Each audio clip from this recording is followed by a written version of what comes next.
I got to a part and I messaged Kaylee and I'm like, what the fuck? What are you doing? Welcome to the Incoherent Fangirl. Where this week we have yet another double header. We Look at are us go. packed the end of the season and it's so much fun. Yes, we've gotten some really cool news lately too. So, Oh my gosh, yes. woo. Can't wait to share that. I'm Mandy of Annie L. And I am Karen of, I didn't write this down. Olympus. We'll go with Hey, that. I was like, hey, I was not prepared for that part. whoops. Oopsies. Well, hey, you had a quick and easy one. It's I'm still in it's Throne of Glass, so that's I'm in fair. Annie L this week. I'm with Kale. That's fair.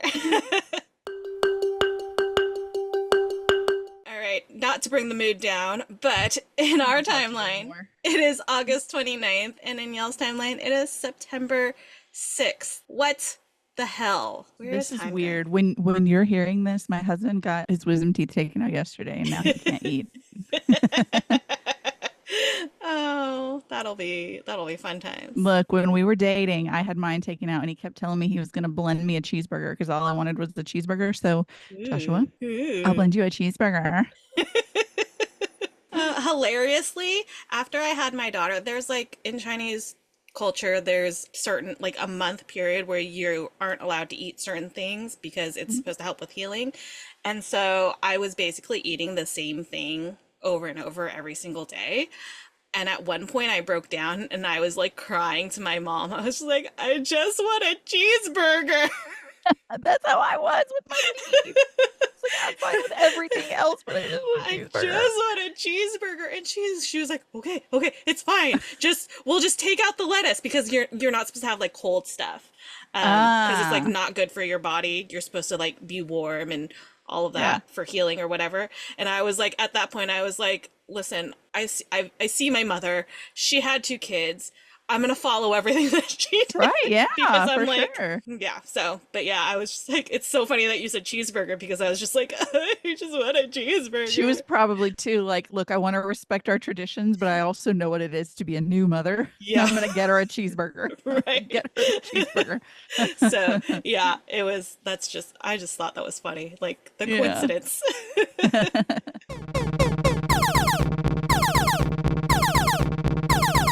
That sound means we have an intruder It's an alert. intruder. Y'all, I'm so excited. We have Abigail Owen, author of The Games Gods Play, among other things, but we're Yeah. going to be talking I about should have this gotten the book. liar's crown down. I have it. I know. I'm like, it's okay. We're going to be talking about this one. So we're this is our focus. It's going to be great, guys. Yes. So welcome to the podcast. The first thing we usually ask our guests is if you can kind of give us an elevator pitch of the book for anybody who hasn't heard about it. Absolutely. So first, thank you so much for having me. I'm excited to talk to you guys. We can't wait. Elevator pitch. So the whole concept is that a long time ago, the Greek gods got sick of Zeus being king of the gods and kicked him off his throne, and it started a war which leveled Olympus and devastated the gods. And so as a result, they created something called the Crucible. So every 100 years, the 12 pantheon gods each pick a mortal to play in their places in a series of games that they come up with that can be deadly. The winner of the Crucible, the mortal winner, whoever their god or goddess patron is, becomes the king or queen of the gods for the next 100 years. And this has been going on for quite a while. But this, for the very first time ever, Hades, who has never participated, is done standing on the sidelines and has decided to participate for reasons of his own. And he chooses our heroine, Lyra, who is a cursed office clerk in the Order of Thieves. And yeah, shenanigans ensue. Shenanigans indeed. Shenanigans absolutely ensue.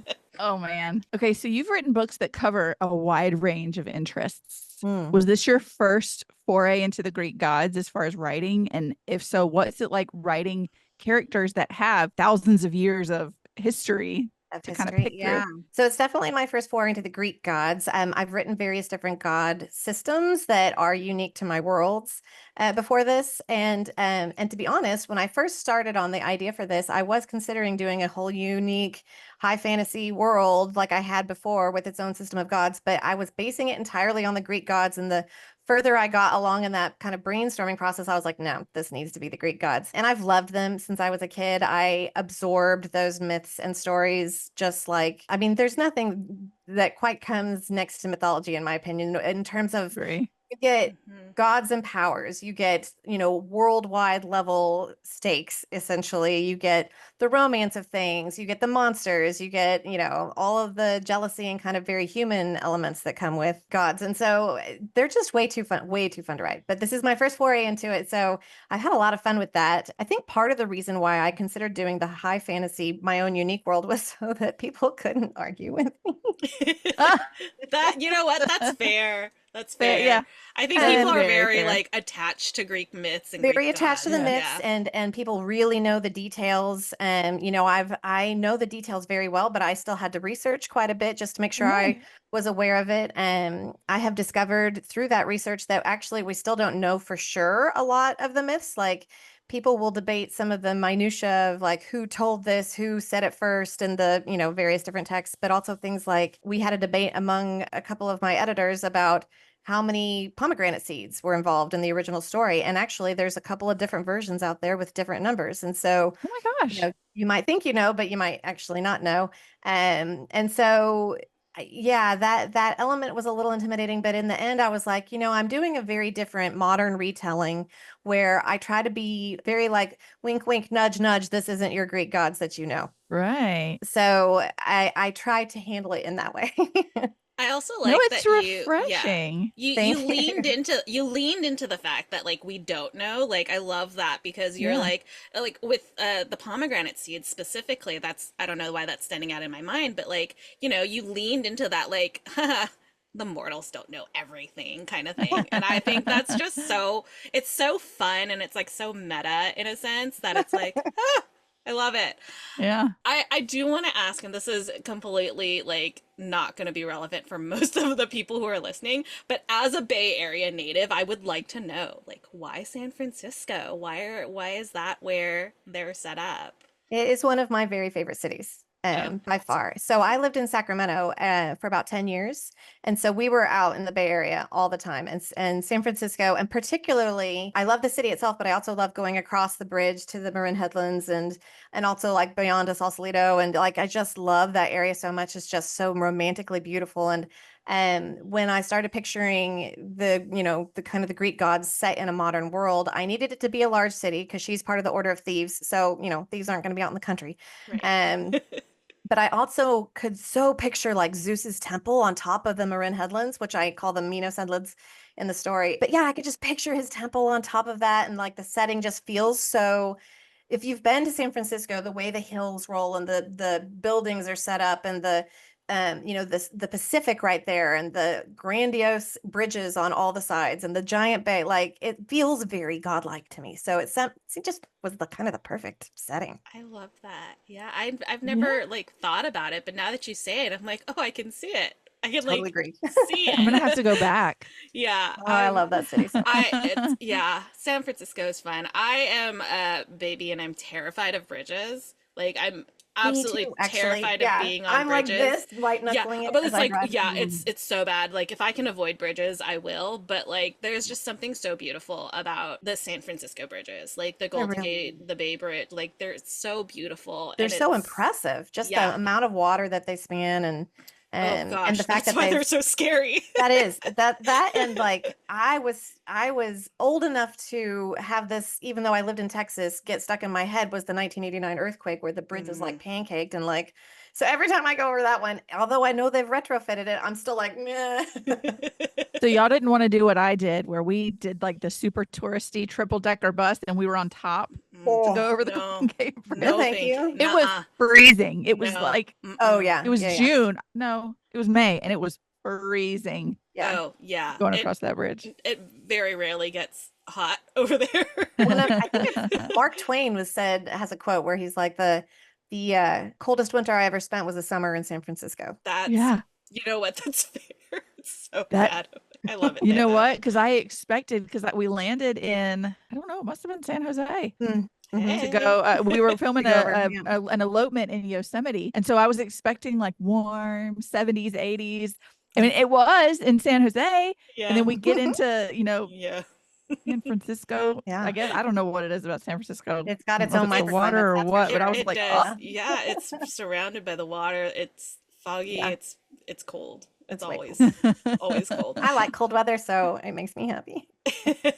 See, she's a lizard. She would live in like the yeah, I'm one of desert the if she, lizard Oh, yeah, feel people. free I to know. come down to Texas. It is I'm in Georgia, so I okay, get so it. you Yeah, I know, know. it's hot. It's hot all the I was time. born on the first day of summer, so we just have decided that She's That's that's your just she's how story, it, just baby. summer. yeah, that's, Yeah. yeah. Oh, not me. I was Okay, born in so, February, so clearly, oh, yeah. you're like, I want the winter. Give me Hmm. the winter. Okay, so I've seen the Games Gods play described as Percy Jackson meets the Hunger Games, but for adults. And that is an insanely high honor, in my opinion, Yeah. because, like, Yeah. what's I'm it like, like to have please your let me be able to books? live up to those. Yeah. That's what I'm saying. What's it like to have your books stood up next to such like beloved stories? That is, like you said, it's incredibly humbling and what an honor and yes, please, please, please, please, please let me live up to such because those are two fantastic series and Yeah, fantastic books with such good writing and such incredible worlds and yeah, to be even like a little bit close to those, yeah, yeah, please. that is, yeah, I that is I so cool. feel My like jaw the dropped. vibes, yeah, the vibes are so there too, like because Yeah, and I feel like it's from your the own get-go, story. it's your own story, but It's like separate. it keeps it has those vibes that like pulled us into Percy Jackson and the Hunger Games Oh, that's good. Yay, and it's like yay. I'm like okay, I want to keep going. I gotta go Yeah. talk to people, but I gotta keep going. So what is your like writing process? I know you have several books, out now, but Several like series. zero Yeah. series even like are you a plotter, are you pantser, and does it change depending on what you're writing? It changes a little depending on what I'm writing. So I am what I call a plantser, which is both a plotter and a pantser. I'm a hybrid.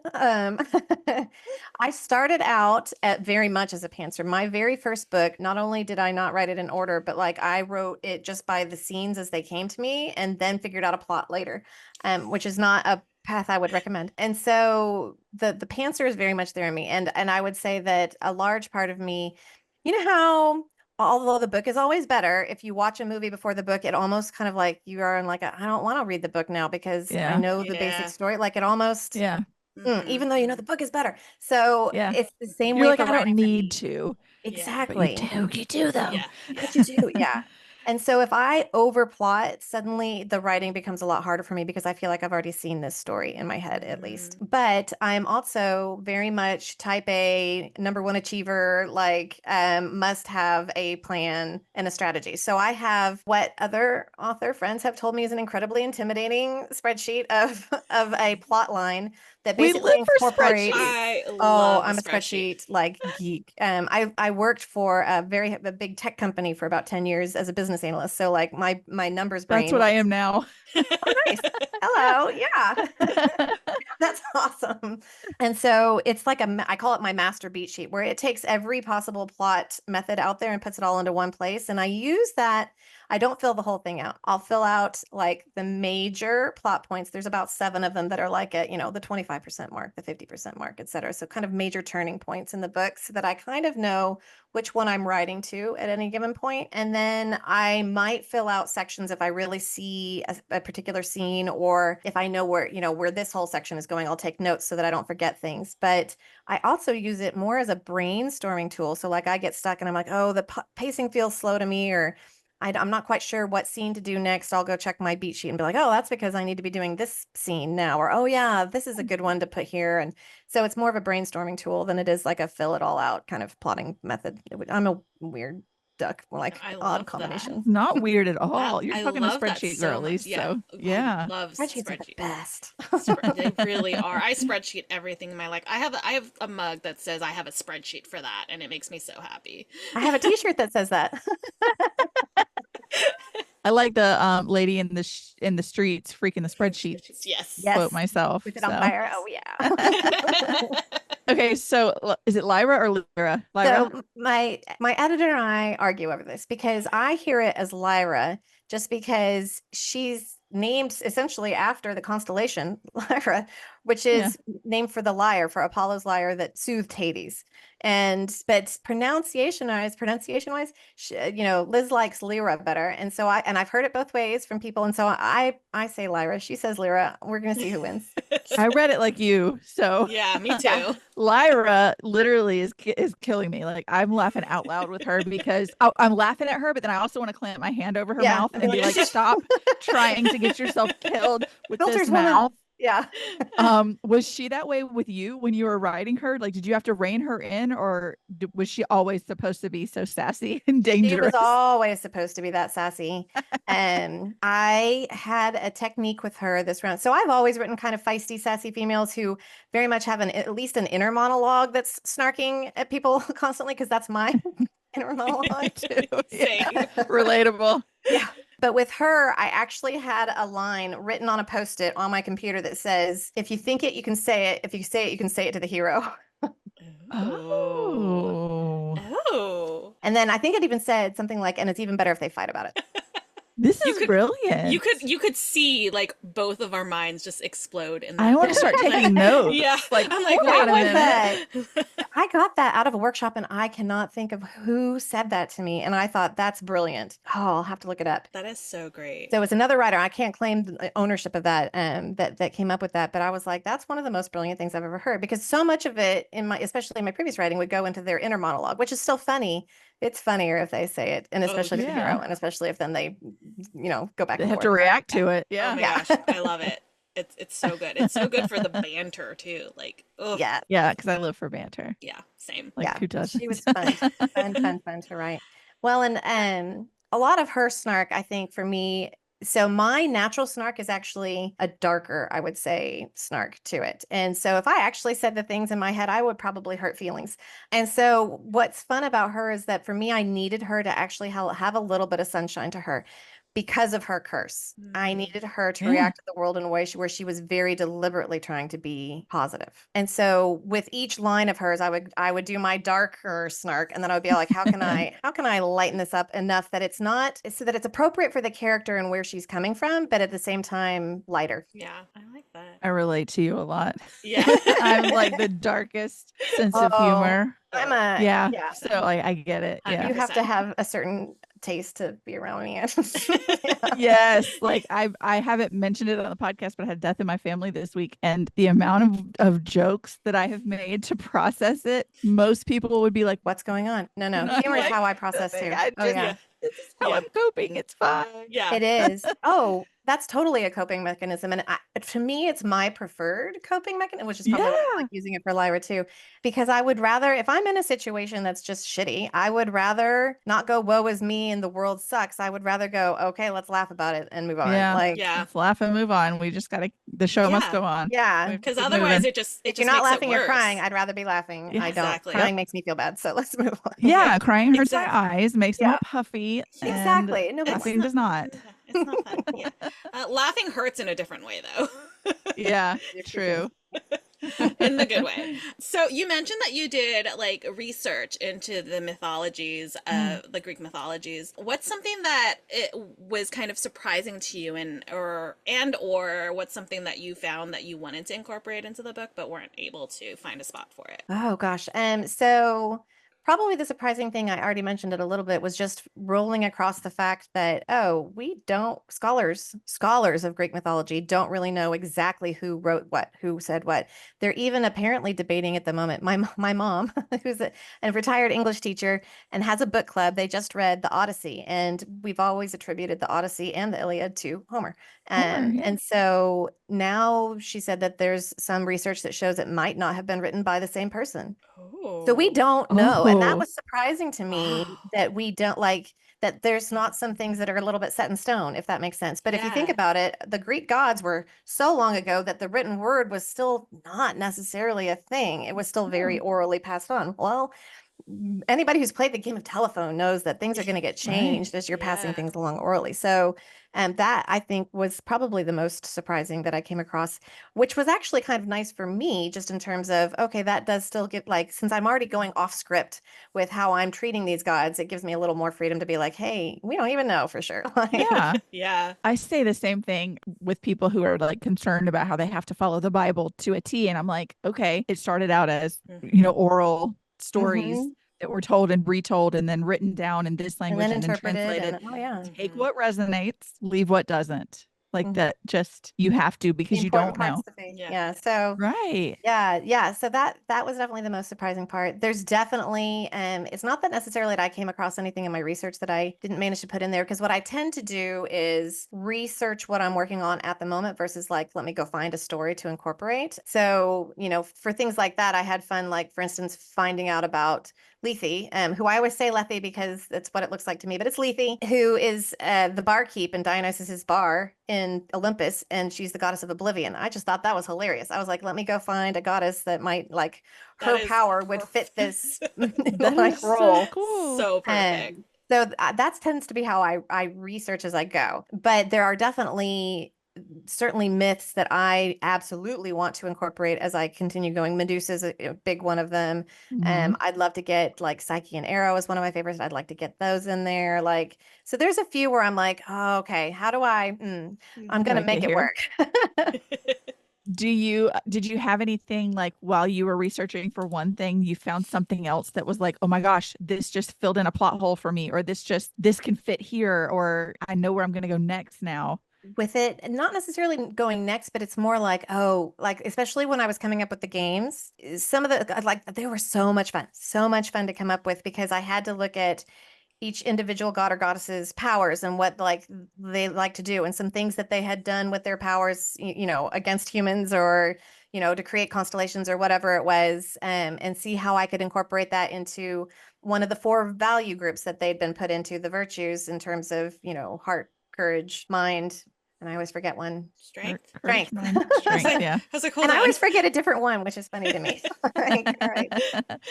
She made me laugh that she thought it was gonna be like the Olympics. Oh yeah. Yeah. Yeah. Are we gonna go like foot races Pole and do vaulting. yeah. We're gonna play Throw some board javelins. games. He's like, no, no, honey. No, Um, baby. Let me hold your hand when I say this. No, it's yeah. not gonna be that. Yeah, no. You're not playing Twister. I'm sorry. Exactly. Yeah, yeah. Or we're playing Tiddlywinks. No. And so, but coming up with those was a lot of fun, particularly in tying them to the gods. And I wanted to, in some cases, I wanted it to be more obvious and go with, the really kind of obvious thing. But in some cases, like Dionysus, it was like, okay, let's go away from, well, I mean, there's still alcohol involved, but let's go away from drunken revelry and see what we can do that's very different. Yeah. So yeah, that was a lot of fun. I love that that's the I love example it. you pulled out because that's exactly where I am right Oh, now. And I'm like, I'm sitting here thinking, I'm like, well, I mean, there is alcohol, but but it's not in the way you expect. I just thought that was so funny that that was the example you pulled out. I'm like, hey, I Yeah. know that part.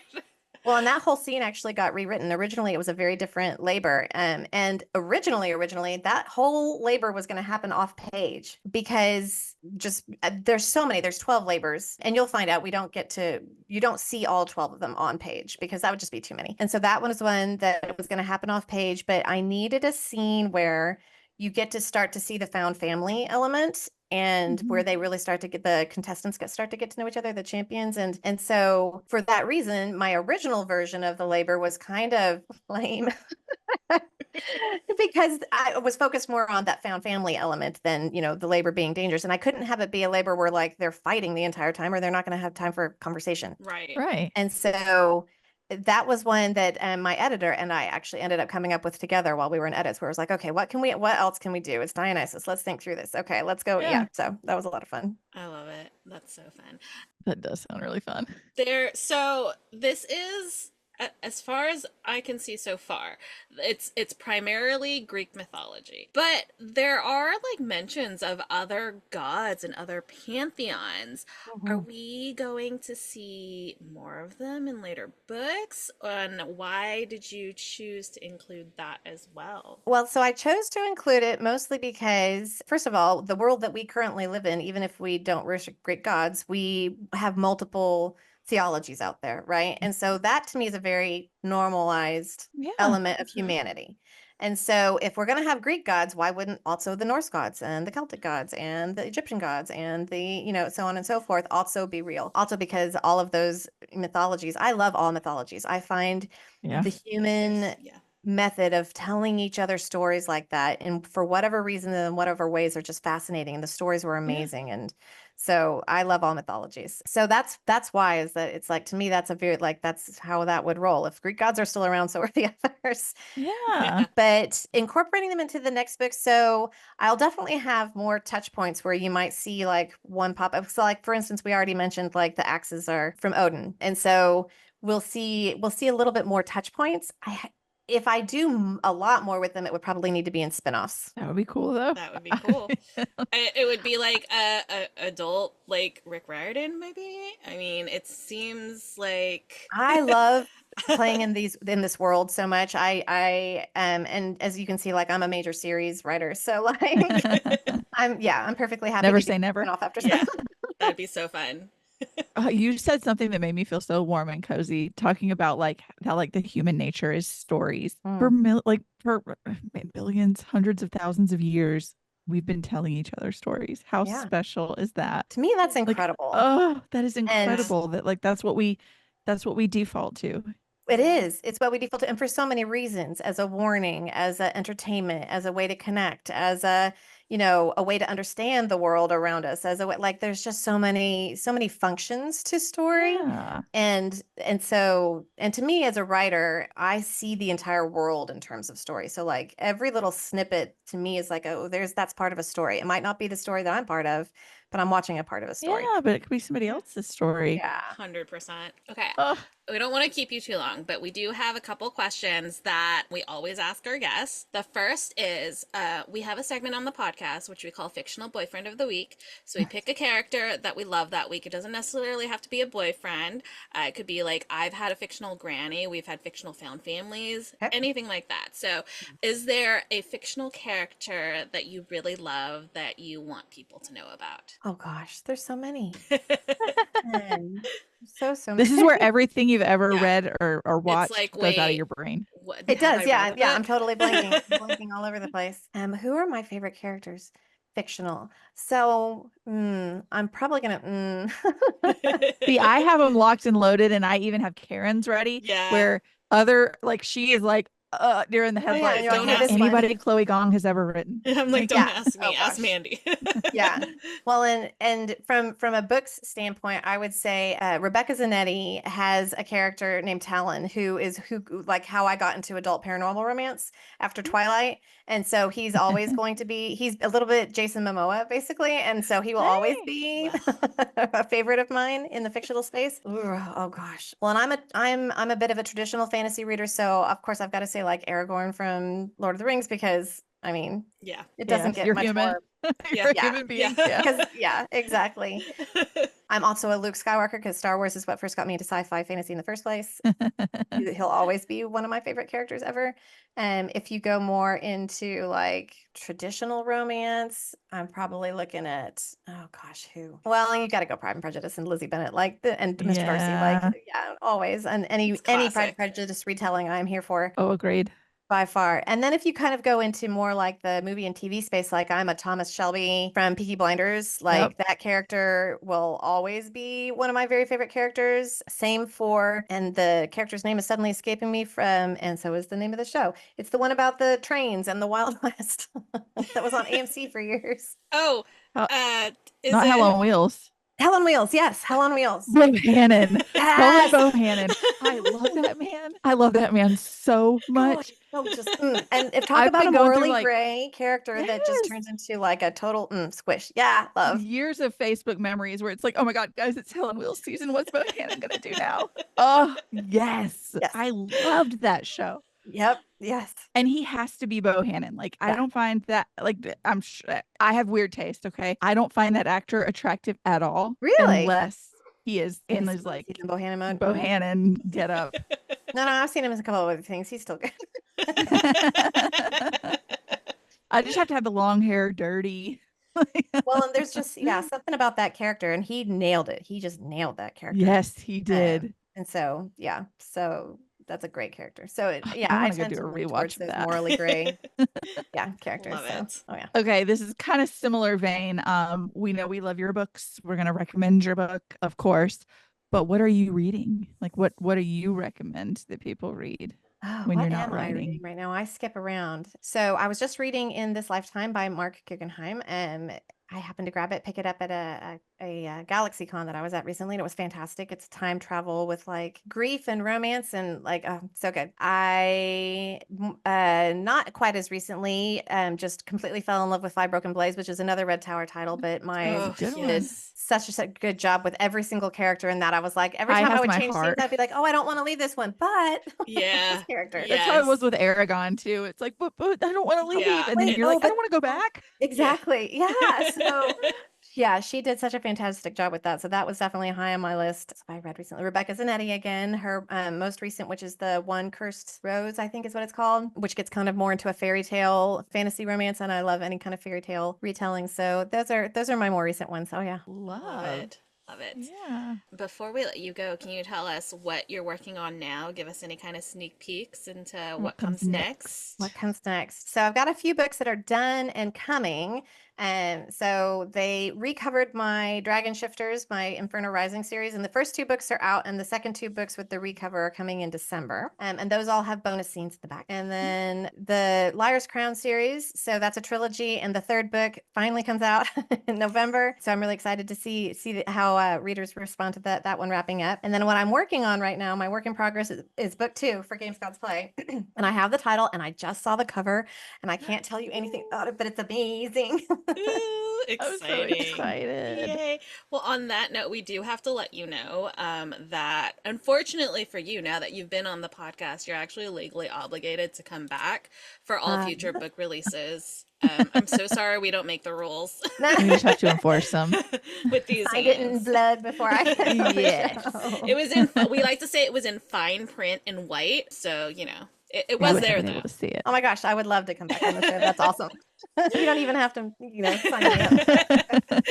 Thank you so much for spending some time with us, Abigail. This has been so much fun. This has been great. Oh, good. Everybody Thank you, go When grab this your episode copy. comes out, this book will be out. So go grab a copy of the Games Gods Play. If you haven't seen the first printing special deluxe edition, you need to run. go. It's The beautiful. spray edges are just It's so beautiful. Chef's kiss. I'm so excited for my pre-order to show up. I'm like, those edges. Hooray! So everybody go walk into a bookstore. You can grab it now. Thank you so much for being here. It was so much fun. And we can't wait for the next time. yeah, oh yeah, definitely. Oh yeah. Just tell me when. Yes, ma'am. Yay. All right, we'll right. talk Thank to you you so much. We'll talk to you soon. Thank you. Bye. I love her. I One of love us, her. one of I us, love one of her. us. One of us. One of us. Love her. Love her so much. Like we have the best taste. We have the best taste. Obviously. I mean, we're the best. I had a thought today while I was brushing my teeth to come up here to record. It just popped into my brain. What if Ben Barnes wrote a book? I mean, the lengths we would have to go to make that happen. I will go to I'm them here. all. I'm here for it. Listen, But I was just like, listen, let me manifest. He needs to write a book. We have gone to many lengths for many people, so Yeah. it would not be anything new for us. I don't know why that just popped into my head, but I was like, what if Ben Barnes wrote a book I love that.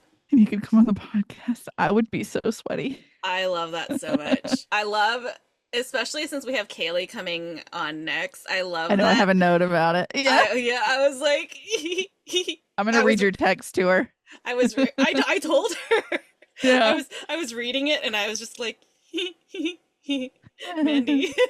Yeah. Oh man, good times. Oh gosh, that was so much fun. Yeah. Jeez, sir.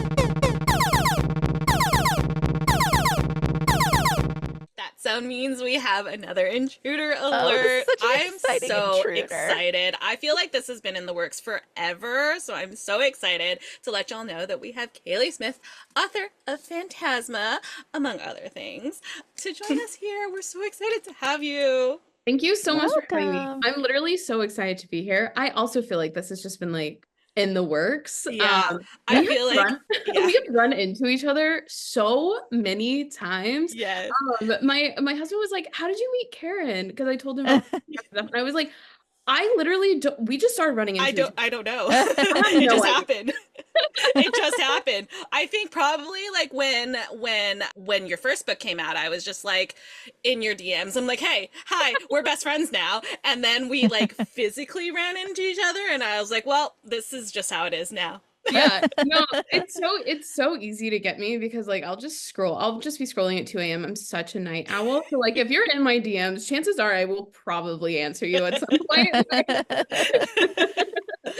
I Oh my love gosh. that. It's I love it. the best time. Okay, sorry. We're going to be professional, I swear. So No. no, I know Yes, it's a I was lie. gonna say It's a I wasn't straight lie. planning. It's a straight lie. But I do want what we normally ask is, can you give us like an elevator pitch of the book for anybody who hasn't heard of it? Okay, yeah. So Phantasma is about a necromancer named Ophelia Grimm who loses her mother, and her sister find out that her mother has been in secret debt for a very long time. And in order to pay off that debt, her little sister Genevieve runs away and joins this haunted house competition named Phantasma. And Phantasma is made up of 9 levels, which are mirrored with the 9 circles of hell. And if you win all 9 levels without dying, you get one favor from a devil of your choice. So Ophelia goes after her sister, and in order to win the competition and save her family home and get themselves out of debt, she makes a like Faustian sort of bargain with a very hot phantom named Blackwell in exchange for 10 years of her life. So it's spooky, it's romantic, it's my favorite thing. I'm having a hard time trying to think of anything I'm gonna love more than writing that. It is so good. It was like, and it's like the best kind of shenanigans ensue. Like, because they're in this competition and it's like, oh no, life or death, but also romance. Yeah. It's so fun. It's like my favorite thing in the entire world. It's because I love romance and I will always be a romantic author. It's just the kind of reader I am too. So my favorite thing in the entire world is just to see like how I can make romance the most inconvenient aspect possible for my main character. I And I love just that. build plots from there. That's But then also, amazing. there are books out there that don't have any romance at all. Like, how? Yeah, I don't know if I could Why? survive. I Why do always you hate joy? It's like I always get it because like my partner isn't a huge romance reader and stuff. And so it's like I get that. I, however, personally can't make it through. Oh, And I feel bad for that no. sometimes, but I'm like, no, I need it. I need it. I crave it. Yeah, Even I need a little just like bit. a little bit. Like I can, as long as there's just like little inklings of it. It doesn't have to be like full on romance plot, but like I just need something. Just Yeah. something. Give Something. me something to keep me going. Yeah, I need and something to yearn for is yeah. yes, Yes. exactly. Okay, so I am a fantasy loving Disney adult, and so you and I'm proud of that. Okay, I'm proud of being a Disney adult. But you've checked all of my boxes with a deadly contest and demons inside of a haunted mansion. Where did this story come from? Okay, so I have 2 answers to that question. I think that's like the most popular question, obviously, like we're asked when Yeah. you have a new book. And I always kind of straddled the line of being like, this book is very deeply personal to me. Ophelia has OCD, and that's something I've lived with my whole life. And I had, since like college, I had notes scribbled down. I was an art history major. That's when I learned about phantasmagoria as like an artistic concept. And I had like my OCD stuff, and like this could be like a psychological horror aspect. Like I had always had these things like floating around. And at the time I was also taking a lot of literature classes, and we read Dante's Inferno, and I was just obsessed. So it's kind of like it's just like kind of an amalgamation of like all of those things, and finally just getting a chance to sit down and really go through them and write them. So I think the story was just like it naturally kind of developed because of the aspects of things I was living in my own life, which I love. And I love that when you read my books, you can like scratch the surface and there's like something beyond. But on a more real level, I wrote this book because I wanted a ghost to fuck someone in blood. So Look, I on that note, I was thinking while you were answering, this book feels like something that Hosier would write songs about. And Wait, a the ghost largest becomes someone in compliment. blood. Yeah. I mean it to be, but that sounds like something Hosier would write a song about. I'm just saying. It's like, it's really funny. Like, I also imagine, speaking of songwriting, just like, you know how artists talk about how no song kind of forms the same. Like sometimes you start with the melody, sometimes you start with lyrics or whatever. I feel that way about books as well. And so this, it was just like, I had all those pieces, like I said, like I'd been researching them all. I hadn't connected all those pieces yet. They were just random things from that part of my life that I had jotted down. But what connected them all was the drive that I was like, what could I possibly put together that would make it make sense for someone of fucking blood? You know what I mean? And so Yeah. Yes. it's like that came to me, and then I swear all the other pieces just went whoop. And so yeah, that's that. I feel I like say that sometimes. I feel like people kind of like look at me, but I'm like, I don't think we have nearly enough like spooky horror romance. Like I Yeah. need No. I'm such a spooky season girl. So I Look, I'm married to a ghost hunter, so I'm with you. oh wait, see that's another okay. It's always spooky season here. Yeah. It's so funny because like that specific scene that you're talking about, I was like, I was messaging you the whole time I was reading the book, and I was just like, Kaylee, what? What? Why do I No. love this so much? It's like one of those things that I feel like no one asked for, but once they get it, they're like, hold I on. want more of this. Wait, Yeah. wait a minute. So yeah, it's actually that whole chapter is my favorite part. It's like it's kind of the thesis, I would say, of like my craving to write the book. But you know, once we get beyond that, I'm like, okay, I actually have to have substance and a plot here, because that's really important to me too. That like if you're not someone who likes romance or spice, that you can kind of like cut those aspects out of my books and still have like a very well developed book and characters. So it's always my goal. Yeah, I think you manage that. Like it's very balanced between like the competition and the kind of more horror aspects and the romance. My question just left my brain. Wait, what just happened? I like zoned out for a second. I was like, everything got lost.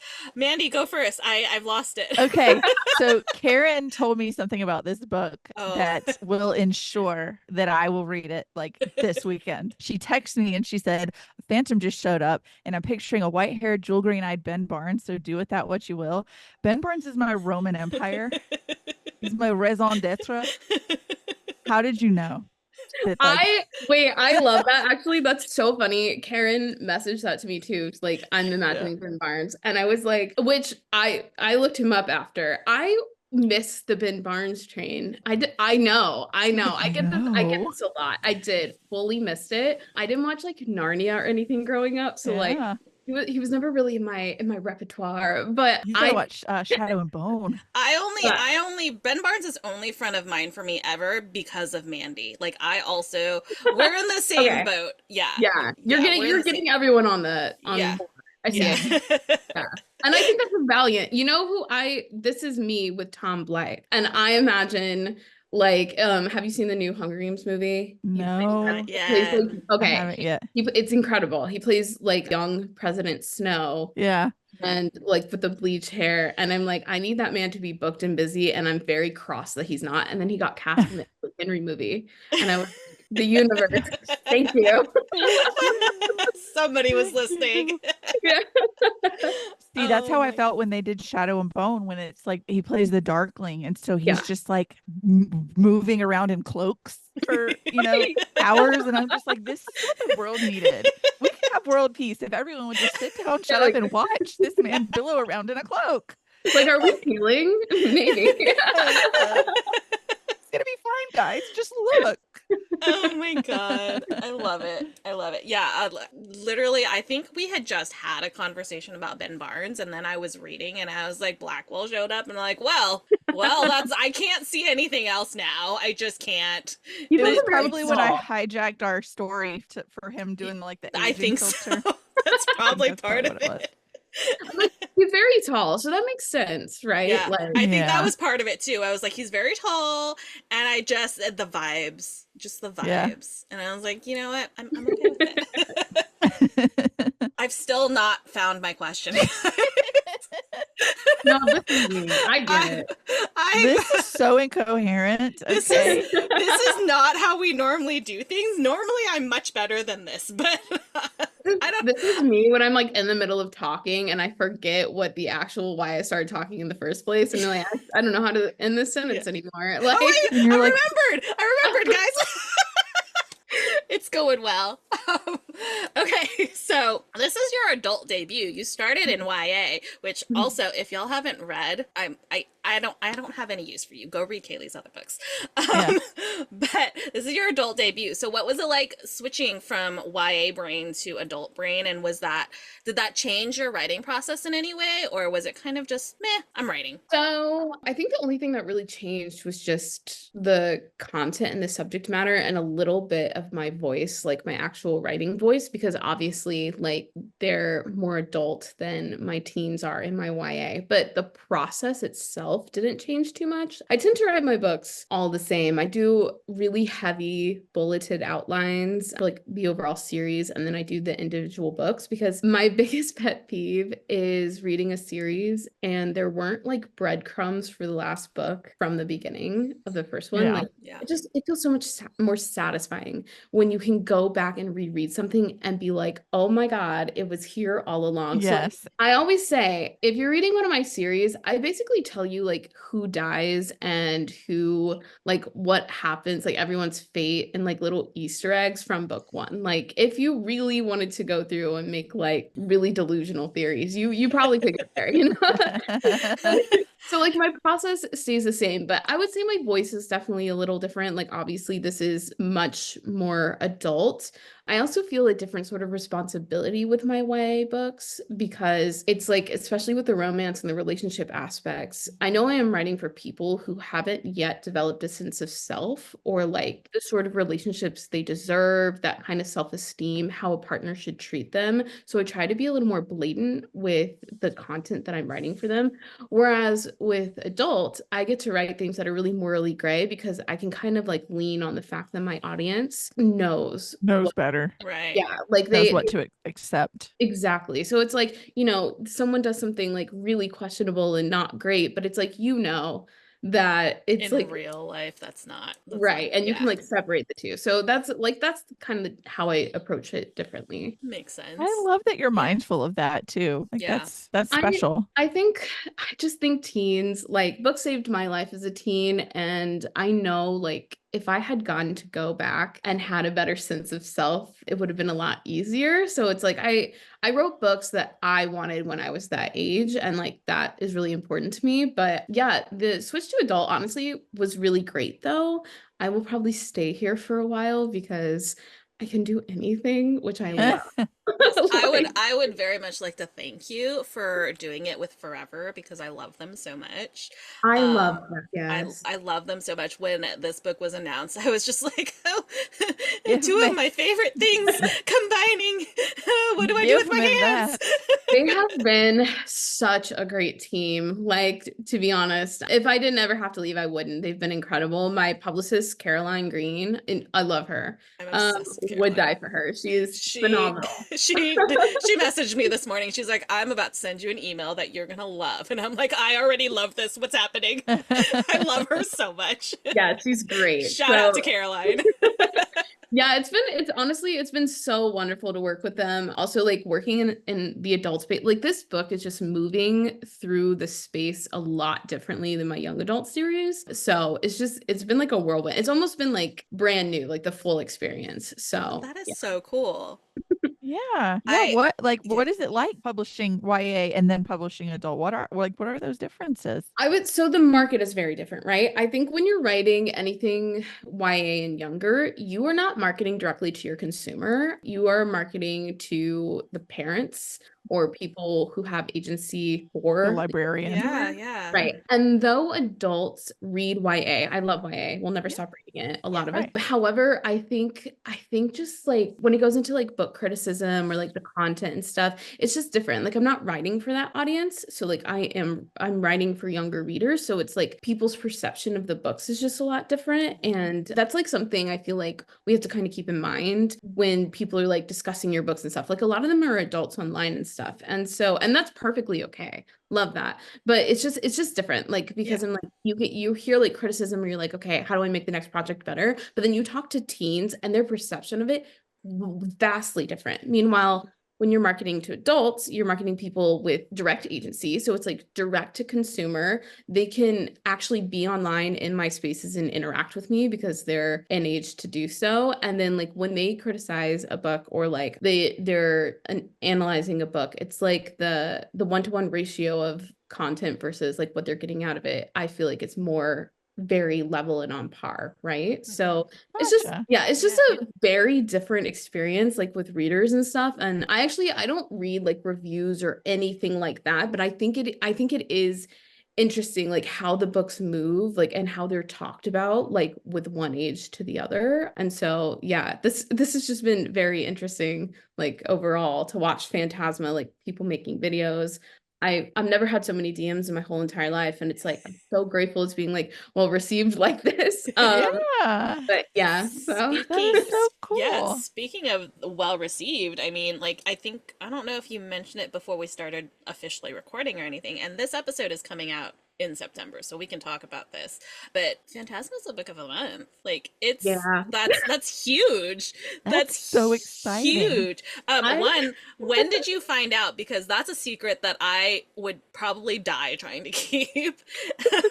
Yeah, so I found out in June, and that was me and my agent waking up. Like my editor and publicist are not the ones who emailed me. It was like one of the heads of Hachette, like sending me an email like, you got picked for this. And I was just sitting there like reading the email like, what is going on? This is like just going very suspiciously well because I am very aware that I don't think that's like their usual content. Like I don't think they do a ton of like romantic stuff. And so I was just like, okay. And then I tried to forget about it because I'm horrible at keeping secrets. I didn't even tell my mom because I knew. I was like, that woman, the whole world would have known. Love you, Yeah. Mom. But I didn't tell my sister-in-law who I tell like she's my number one supporter of books. Like I told no one. And so I was so afraid that I was gonna wake up this week when they told me things would start going out and like it wouldn't actually be there. Like it was all just like a joke that I made up. Like I was terrified. Oh, Oh no. And so I like woke up yesterday and people are like, I have other friends texting me. Who's like, oh my God, this is like big. And I'm just sitting here like, yeah.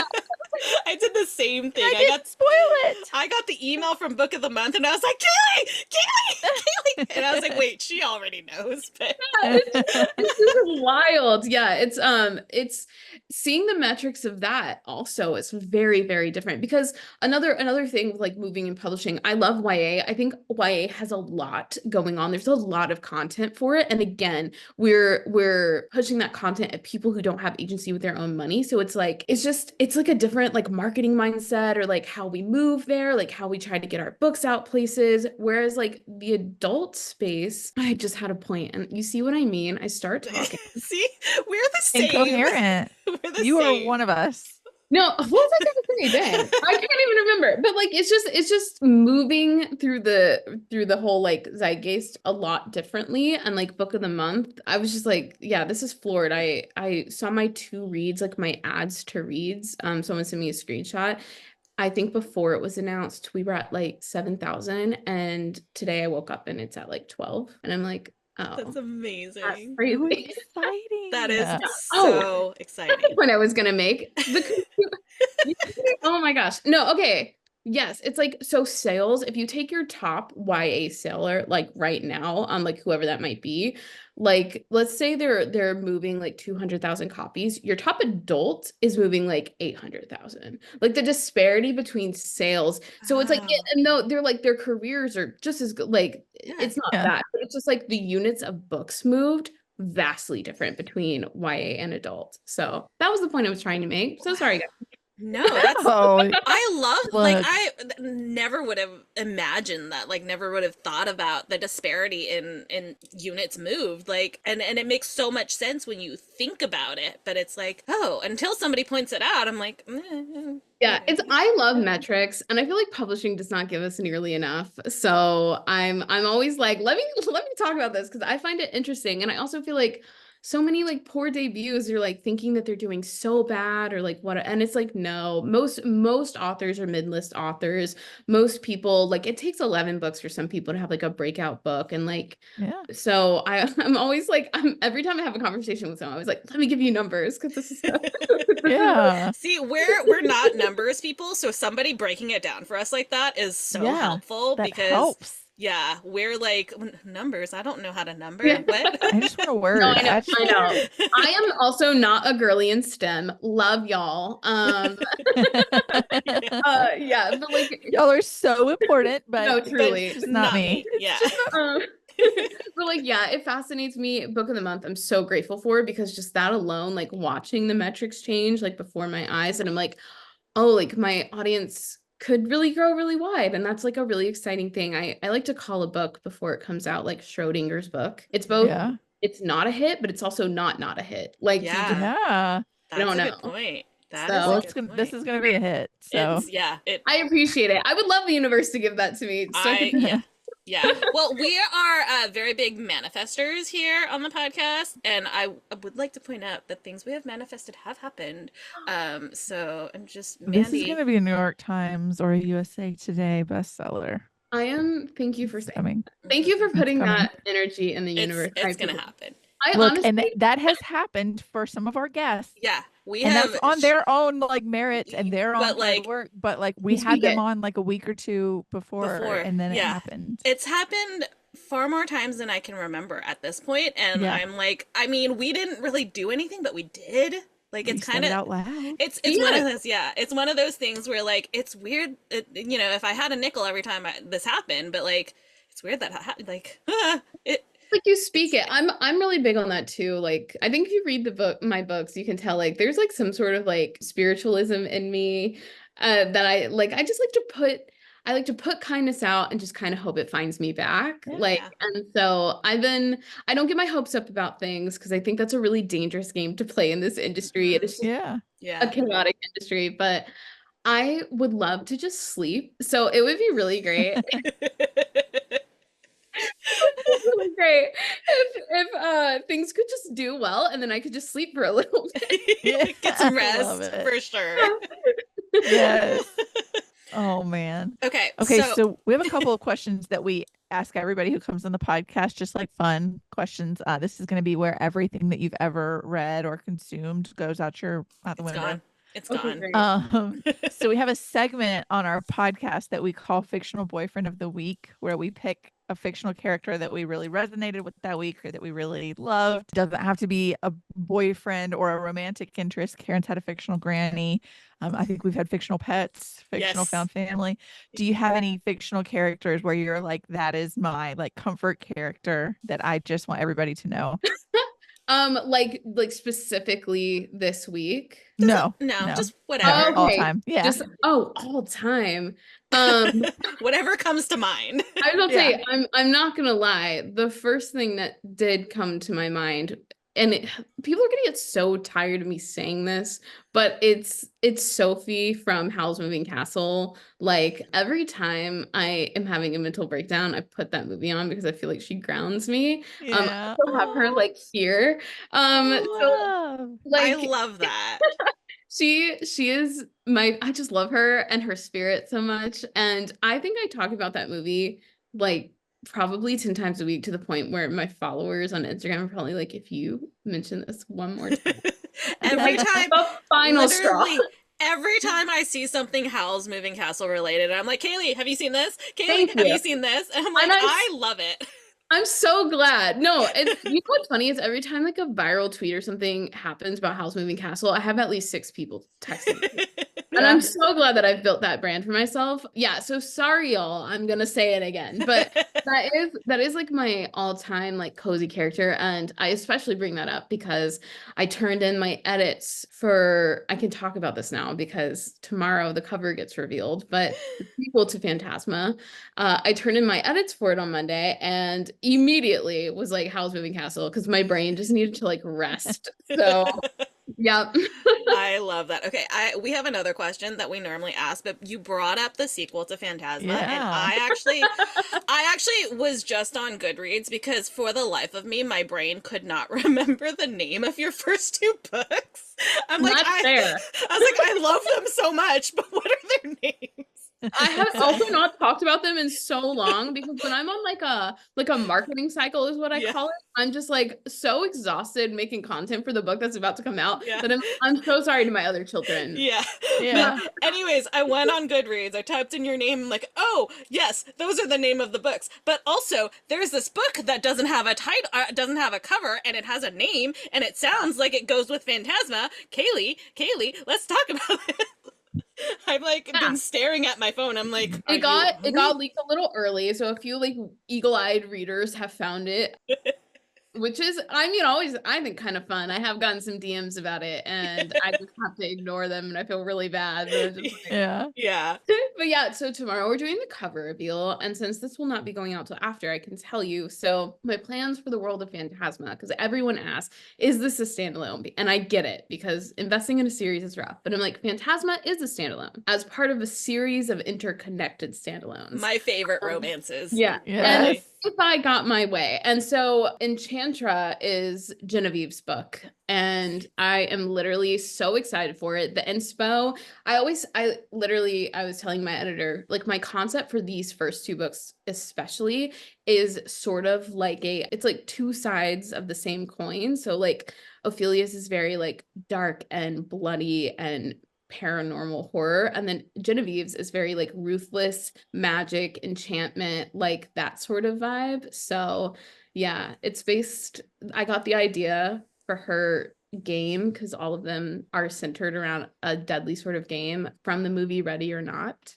which is one of my favorite movies of all time. It's a horror comedy with Samara Weaving. If you can stomach horror, I literally love that movie so much. So it's like a mix between that and like the whimsy of like Labyrinth, if anyone's like a Yeah. Labyrinth fan. So excited for it. That is so exciting Oh because my I gosh, need this is so so much exciting. more of Genevieve. Like, well, I don't like we get her in Phantasma, but I need so much more of her. Like, I am so Love her. excited.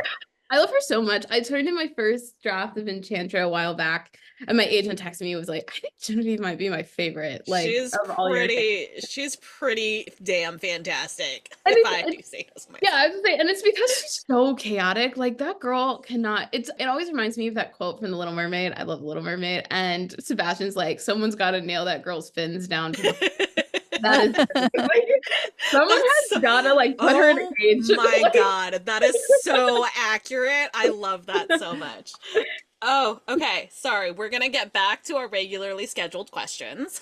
Look, what comes next is one of our questions. That is exactly. Well, yes, that is. Usually comes after this next question, though. But, you know, That's we move okay. it around.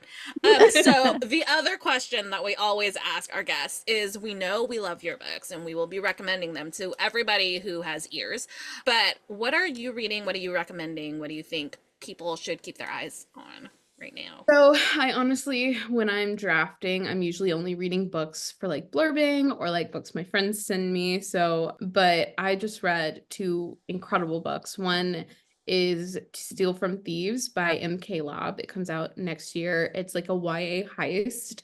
Has like a Oh, I love a heist. historical element to it too. It is so good, y'all. Like I feel like it's gonna end up being comped to Six of Crows, but it's a little lighter than that. And like the main characters are just so freaking funny together. Like it's very like Reluctant Allies. Love that book. I will not shut up about that book. And then my friend Elba Luz has her book coming out in January, and it is a like YA rom-com called Build a Girlfriend, and it is the sweetest, funniest, cutest, like coming of age. And so I will also be recommending that to anyone who will let me talk to them because it's so good. So Oh, that Wow. sounds Those are fun. books to look forward to. Yeah. Yay, we love that. Okay, so we've talked about what's coming next. Do you have anything else? I mean, you have book 3 coming, right? For yes, I know everyone's gonna ask me about this. I'm gonna have to put so many disclaimers tomorrow when we do the cover reveal. Like, I promise it's still coming. A Raging Heart is coming next fall. To be honest, it is the chunkiest book I've ever written, and it's like also a series finale. So I mean, like naturally, it just took a little longer for sure. But I got cover sketches this week. It's gonna be so good, and I can't wait to kind of like end that series, and it's like my first completed one. But Enchanter comes out in April, so it comes out before then. Oh, that's so exciting though. Yeah, so only a 7-month wait for that one. And then I do have something in the works for after that I can't talk about yet. But there will be more from me for sure. Yay, This exciting. is so exciting. Are you allowed to say who's going to be on the cover of A Raging Heart? I can't. I was like, I mean, we got our people girls, speculate. Yeah, I was everyone can speculate. I'm pretty good at a poker face. Like, You're like, I know nothing. I know nothing. Who? Okay, well, speaking of what comes next, this is the part of the interview where I do have to tell you, unfortunately for you, now that you have been on the podcast, you're actually legally obligated to come back for all future book releases. We don't make the rules. I would be honored. I love it. No, this is so fun. Also the vibe, just the incoherent, like that's genius. Love that. It's, we needed something where if we messed up, like we just be like, what? That's on brand. We were trying to figure out a name because we knew we Yeah. wanted to do the podcast, and she's texting me and we're like, I have no idea. And I was like, just incoherent fangirl or incoherent sounds. Yeah, you said incoherent fangirl noises. Yeah. And I was and then like, she was like, Mandy, fangirl. we did it. No, I was genius. No, I love it. I know I Thank told you. Caroline because I thanked her for sending out the arc so quick because She's sent so it. I was speedy. like, oh my God. Yeah. So I was girl. like thanking her, and she's like, "Oh my God, are you talking about Karin? She sent me both unhinged email. I love her." And I was like, "This is so funny." I Yes. do.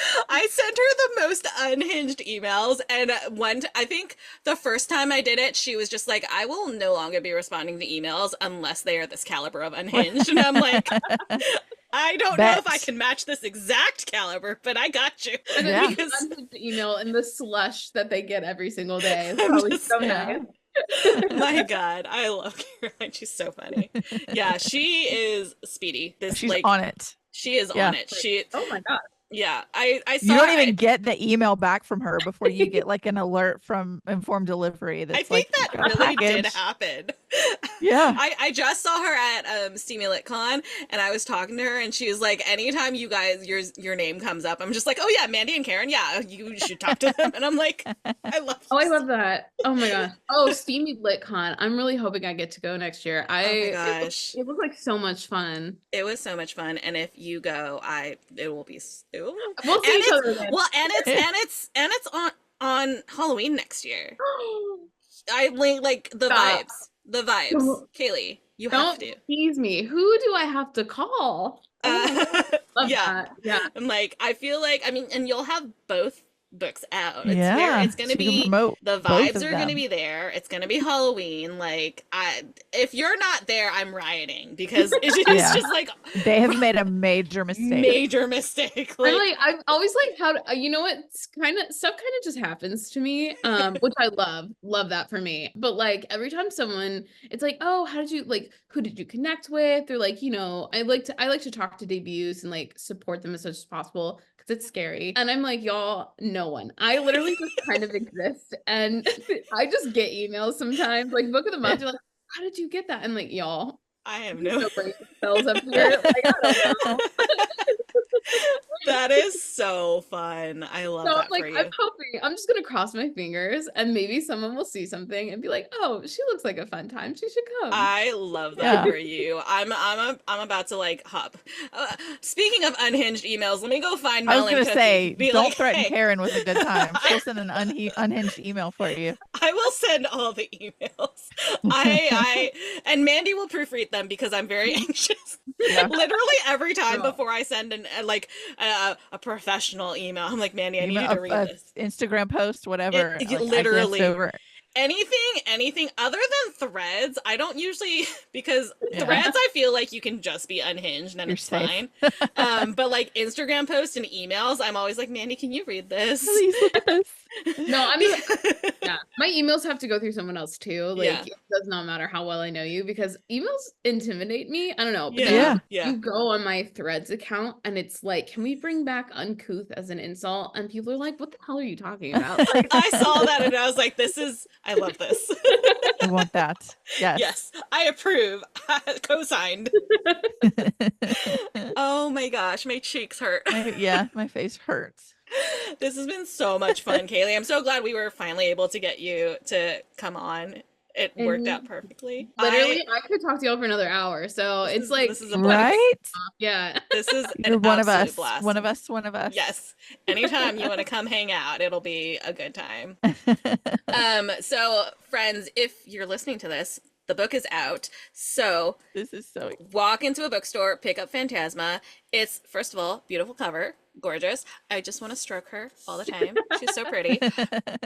Walk into the bookstore, pick it up. She is chunky, but it goes by fast. It, like, I don't know what you did, what kind of crack you put in here, but literally I was like, why is it the end? How did I get to the end? I appreciate that. That is the highest compliment. Like, oh, like a 500-page book, but it didn't feel like that. Thank you. It literally, I was like, I finished reading. I'm like, how is it 2:30 in the morning? I know. I was up writing, which I also should not have been awake. But like my friends always know that you can find me up between the hours of midnight and 5 a.m. Like at any time. I was like, and I've done this with other authors where I'm like live reacting in their DMs, and I like most of the time it's like the middle of the night because that's just the only time I have to be reading, and you were responding and reacting, and I was like, why are you awake? Yeah, and then you're like, I'm on deadline. I'm like, got it. I get it. No, deadline's the worst. Yeah, I was also saying my husband just saw me like Tuesday for the first time in like a month, and he was like, "Oh, I remember what you look." I'm like, because literally we will do opposite schedules. Like I go to bed when he's getting up for work, like when I'm so it's like it's so funny. But yeah, you were like live reacting, and every time I got a little break, I was like on Instagram, like LOL. Oh my god, I love it. Magic. I love it. So it's the perfect book for spooky season, and spooky season is basically now, guys. So I'm decorating this weekend. Walk. You can see my pumpkins. I love them. I love it. I love your whole vibe. Yes. I meant to say that when you first logged in. Like, I love all of it. It's so funny for like before we really knew each other very well. I in my mind, I don't know, and I think it's probably partly because of your username, but also partly because of your vibe. Like in my mind, you were always Kaylee Moon, and then I was like, why can't I find her books? It's because you're writing the wrong name. Yeah. No, you know what? It's so funny. Well, okay, first of all, Smith is like, I mean, it's impossible to get a handle for anything with that name. And everyone always calls me Kale. So I had made that like a long time ago. And I just feel like a moon child. So it makes sense for my vibe. But people ask me all the time, like, is your last name Moon? And I'm like, funny. I should have made that my pin name. That would have been really cute, actually. Oh, yeah. You're like, I really wish, but no. Yeah, if I could go back in time and change one thing. You know what? But like you so embody the vibe anyways that it like it just honorarily that's just your name. Like, Yeah. So it works. I love that someone's probably at a bookstore going, God, why is it? Where is it? They said it would be here. It was me. I was that person. I was like, wait, I can't find it. Go on I'm Goodreads. in the M's. That's why. That's why. That is so funny. Oh my gosh. This has been so much fun. I can't. My cheeks. Thank you so much for hanging out with us, Kaylee. This has been an absolute so blast. much fun. Thank you so much for having me. I really appreciate it. And we can't wait for the next. And again, y'all, she also has a YA series, so go head over and look for that. Buy all the books. Yeah, buy Kaylee all the Smith, books. not Kaylee Moon. Yeah. No, don't be like me. Don't be like me. Oh my gosh, thank you again. We will talk to you soon. Bye, guys. Bye. My heart came came up. I love her. Oh I, my I God. knew I you love would. her. I'm like, I love her I so want much. to have a giant FaceTime with her and Hannah Nicole Mayer. Oh, the chaos. Imagine And how much fun we Christina. could have. And And Christina. Christina. My Yes. gosh. That would be so much chaos and it would be so amazing. Let's get an Airbnb and just have a besties sleepover. I'm in. I'm sold. I want We'll this have to to do it happen. in like I would Kansas love in the middle of the country. somewhere with like fall vibes. Like, Salem. how perfect. That would be Mhm. so perfect though. Like, Mhm. so perfect. I'm here for that. That's what we need to do. We need to manifest that we are going to eventually do an Incoherent Fangirl retreat. Oh my God. How much fun would that be? That would be the best time. I'm here for it. Yes, We're putting I this love into it. the universe. Friends, Incoherent Fangirl Retreat. It's going to happen. I love it. I'm so glad you guys finally got to like meet. I Like know. meet. Oh my I gosh. love her. I love her her so vibe. much. I love her so much. Like I am constantly unhinged in her DMs and she just rolls with it. It's the best. Oh my gosh. Okay. So, Announcements. Yeah, it's time announcements. for an announcement. Something fun to tell you. Okay, so next week we don't have a doubleheader, but we But it will be have fun. it will be fun because we'll have 3 authors joining us. 3. And how is that not a doubleheader, my friends? It is because we're talking to E.B. Asher, author of This Will Be Fun, which Told is you it'll be fun. It Will Be Fun, which is the pen name for Emily Wibberley, Austin Sequin Broca, and Bridget Morrissey. So that's how it is not a doubleheader, but we have 3 authors. It's going to be a good time. It's going to be fun. Join us. Cannot wait. And I guess And then I now guess it's time now for our a spiel. Yay! All right, friends, if you enjoyed this episode, please like, follow, and subscribe wherever you are listening to us. Please also follow us on social media. We are at The Incoherent Fangirl on all the things. You can also visit our website, theincoherentfangirl.com, where you can also stream all of our episodes as well as read our blog. I swear, we're working on it, guys. We're working on it. Oh, man. If you're interested in early access to podcast episodes, full video episodes, and exclusive bonus content, please subscribe to our Patreon. Go to theincoherentfangirl.com/Patreon to do that. And another way to support the podcast is to buy some merch because we have a merch Got some on store. today for Patreon. I got a Show Adorable. Dog shirt on. It's so cute. Head over to theincoherentfangirl.com/shop to make a purchase. There's lots of cute stuff that Mandy made. And then if you have any comments, questions, concerns, suggestions, design ideas, or you would like to tell us that we're pretty, we will accept all of that in our inbox, theincoherentfangirl@gmail.com. We love hearing from y'all. Yes, we do. And one last way to support the podcast is to rate and review on whatever platform you're listening to us on. Please give us your words. You know how we love words here. Words. She is at Mandy Perv on all the things.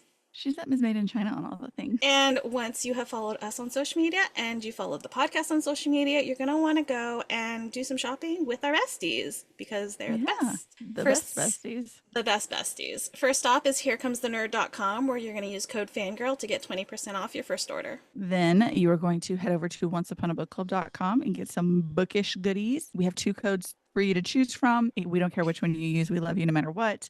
They do not stack, so you'll have to choose between Karin 10 or Mandy 10 to get 10% off. But just remember to spell Karin right or you'll get no percent off and we will judge you. Lots of judgment. Very judgy. And once you've done that, you're going to head over and visit our friend Amber D. Lewis. You're going to add 10 of everything to your cart from amberdlewis.com. And then you're going to use code FANGIRL10 to get 10% off that 10 of everything. And we've now saved you lots of money. You're welcome. It's like Totally. you got one of everything free.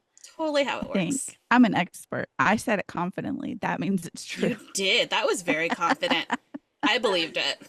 And then I guess we like the show husband around here. I guess we could support the show husband too. So you're going to go follow Searchers Believe and the Paranormal Mind and Stream Beacon TV everywhere. They're on all the social medias. So we've got Searchers. If you go to searchersbelieve.com/shop, you'll get and use code Fangirl10, you'll get 10% off. Merch also a lot of merch designed by yours truly over there too.